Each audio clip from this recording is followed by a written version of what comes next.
1. The paradox of choice.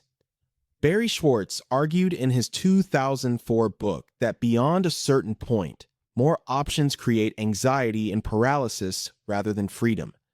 No generation in history has had more choices, more cities, more careers, more ways to build a life, and buying a home means choosing one version of your future and quietly closing the door on all the others. It sounds like this. What if I buy here and the right city is somewhere else? What if I commit now and a better version of my life is just around the corner? That is not immaturity. That is the predictable psychological weight of infinite possibility. The choice is not between renting and buying. It is between freedom and roots. Two very different conversations are happening. One about keeping every door open forever. One about choosing a door and walking through it. Only one leads home. 2. Emerging adulthood. In 2000, psychologist Jeffrey Arnett published research in the American Psychologist Journal introducing a concept that changed how we understand young adults. He called it emerging adulthood, a genuine developmental stage between adolescence and full adulthood defined by identity exploration, instability, and a persistent feeling of being in between. Millennials are the first generation to fully inhabit this stage, delaying marriage, delaying children, delaying home ownership, not because they are irresponsible, but because their psychological development follows a different timeline than their parents did. It sounds like this. I'm just not sure I'm ready yet. I don't feel like a person who owns a house. That feeling is not a flaw. It is developmental. Two very different conversations are happening. One about waiting until I feel fully adult, one about stepping into adulthood through the decision itself. Only one moves the timeline forward. 3. Learned helplessness. In 1976, psychologist Martin Seligman identified a state he called learned helplessness, which happens when a person experiences enough repeated obstacles that their brain literally learns to stop trying. Millennials graduated into the 2008 financial crisis. They watched homeowners lose everything, and they carried student debt into a job market that was not waiting for them. Their brains did not simply learn that the system was unfair. They learned something deeper, that trying leads to pain. It sounds like this. Every time I get close to something, something goes wrong, maybe this just is not for me. That is not pessimism. That is a psychological response to a generation that was genuinely failed by the systems they were told to trust. Two very different conversations are happening. One about learned powerlessness from past failures, one about reclaiming agency despite the past. Only one breaks the cycle. 4. Approach avoidance conflict. Kurt Lewin's field theory research in the 1940s described what happens when a single goal is simultaneously attractive and threatening. The person moves toward it and away from it at the same time, caught in a loop that looks like indecision but is actually something far more specific. It sounds like this. I want to buy, but what if I make the wrong choice?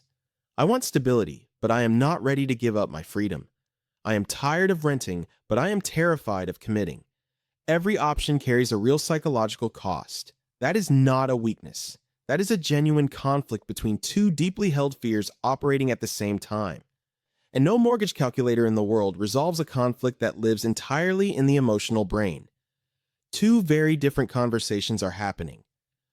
One about moving toward the life you want, one about protecting yourself from the risk of wanting it. Only one resolves the tension. 5. Loss aversion. Daniel Kahneman and Amos Tversky demonstrated in their 1979 prospect theory research that humans feel the pain of a potential loss approximately twice as intensely as the pleasure of an equivalent gain. For millennials who watched the 2008 crash, the down payment does not feel like building equity. It feels like exposure. It sounds like this. What if I put everything in and the market drops again? What if I buy and lose it all like my parents almost did? That fear is not irrational. For this generation, it is a memory. The brain's loss aversion system is doing exactly what it was designed to do, protecting them from a pain they have already seen up close. It already happened once, and the brain does not forget. Two very different conversations are happening. One about the fear of losing what you have. One about the cost of never risking what you could gain. Only one weighs the future. 6. Identity foreclosure. Psychologist James Marcia expanded on Erik Erikson's identity research to describe a state called identity foreclosure. The psychological experience of feeling that one major commitment closes off every other possible version of yourself. For a generation raised on infinite possibilities, this lands differently than it did for their parents. It sounds like this. If I buy a house here, I am saying, this is my life. This is who I am. What if I am wrong? The millennial who cannot commit to a house is often not afraid of the house at all. They are afraid of becoming the person who lives in it. That is not a real estate problem. That is an identity question. And it deserves to be treated like one. Two very different conversations are happening. One about preserving every possible version of yourself forever.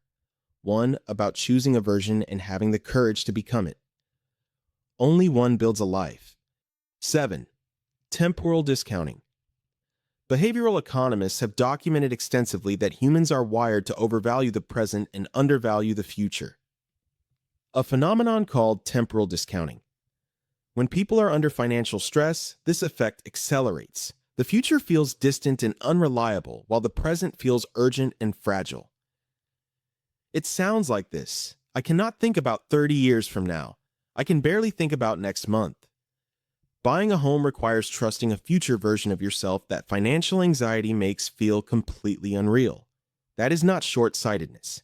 That is what chronic financial stress does to the brain's ability to imagine the future. Two very different conversations are happening. One about surviving the present. One about building toward a future that does not feel real yet. Only one gets you there. 8. Social comparison theory. Leon Festinger demonstrated in 1954 that humans evaluate their own decisions by comparing themselves to others. For millennials, that comparison happens across Instagram, TikTok, and LinkedIn simultaneously. And the reference group is no longer the neighborhood. It is the entire curated world. It sounds like this. My friend bought in Austin in 2019 and made $200,000 in equity. I missed it. Another friend is living in Lisbon and says buying is a trap.